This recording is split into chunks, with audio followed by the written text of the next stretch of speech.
Social media ప్రపంచంలో ముఖ్యంగా యూట్యూబ్లో మిలియన్ల కొద్ది సబ్స్క్రైబర్లతో ఎంతో క్రేజ్ సంపాదించుకున్న ఒక పాపులర్ యూట్యూబ్ కపుల్ రాత్రికి రాత్రే ఒక పెను సంచలనంగా వివాదంగా మారుతారని ఎవరూ ఊహించి ఉండరు.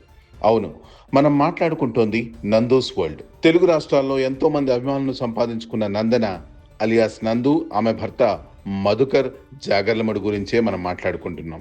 యూకేలో స్థిరపడిన ఈ తెలుగు దంపతులు తమ రోజువారీ వ్లాగ్స్, ఫ్యామిలీ వెబ్ సిరీస్లతో చాలా తక్కువ సమయంలోనే దాదాపు 20 లక్షలకు పైగా సబ్స్క్రైబర్లను సంపాదించుకున్నారు. అయితే ఈ పాపులారిటీని ఆసరాగా చేసుకుని వెనక పెద్ద స్కెచ్ వేశారనేది ప్రస్తుతం వస్తున్న ప్రధాన ఆరోపణ.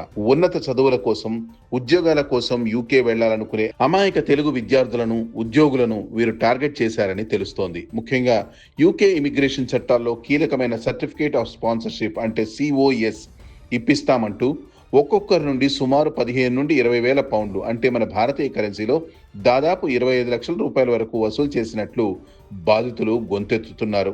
నిజానికి యూకే చట్టాల ప్రకారం విదేశీ కార్మికులను స్పాన్సర్ చేసేటప్పుడు ఇలాంటి సర్టిఫికేట్ల పేరుతో అభ్యర్థుల నుండి ఎలాంటి డబ్బులు తీసుకోకూడదు. కానీ నందు, మధుకర్ దంపతులు దీనిని ఒక పెద్ద వ్యాపారంగా మార్చేసి కోట్లాది రూపాయల అక్రమ వసూళ్లకు పాల్పడ్డారని బాధితులు పోలీసులను ఆశ్రయించారు.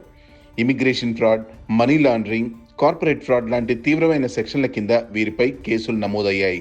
ఈ వివాదం ఒక్కసారిగా బయటికి రాగానే ఈ కపుల్ ప్రవర్తనలో వచ్చిన మార్పులు ఇప్పుడు అందరినీ ఆశ్చర్యపరుస్తున్నాయి. ఎప్పుడూ రోజుకో వీడియో పెడుతూ లైవ్ లోకి వస్తూ ఎంతో యాక్టివ్ గా ఉండే నందూస్ వరల్డ్ యూట్యూబ్ ఛానల్లో గత కొద్ది రోజులుగా ఎలాంటి కొత్త వీడియోలు రావడం లేదు.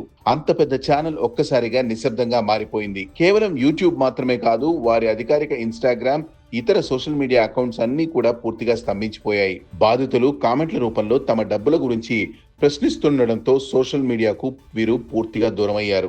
ఇక ఈ కథలో అత్యంత షాకింగ్ తాజా మలుపు ఏమిటంటే నందు, ఆమె భర్త మధుకర్ ప్రస్తుతం పరారీలో ఉన్నారు.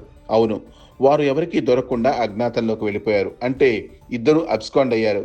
పోలీసుల విచారణకు భయపడే వీరు పరారయ్యారనే వార్తలు బలంగా వినిపిస్తున్నాయి. వీరిపై ఇప్పటికే లుకౌట్ నోటీసులు కూడా జారీ అయినట్లు తెలుస్తోంది.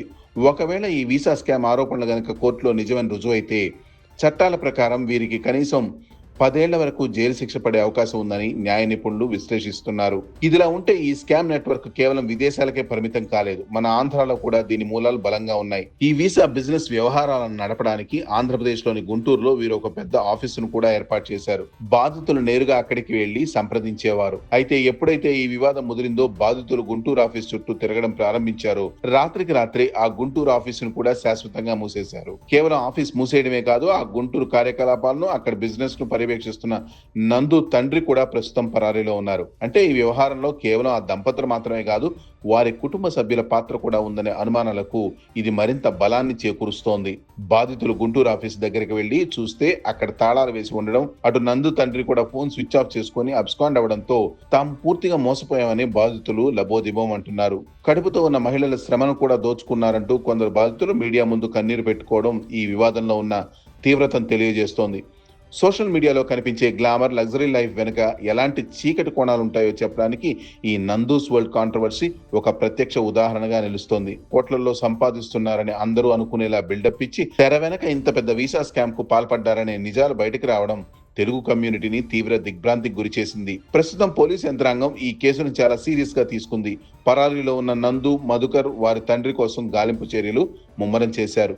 వారి పాస్పోర్ట్లను క్యాన్సిల్ చేసే దిశగా కూడా అడుగులు పడుతున్నట్టు సమాచారం. ఈ వివాదం ఎక్కడి వరకు వెళ్తుంది?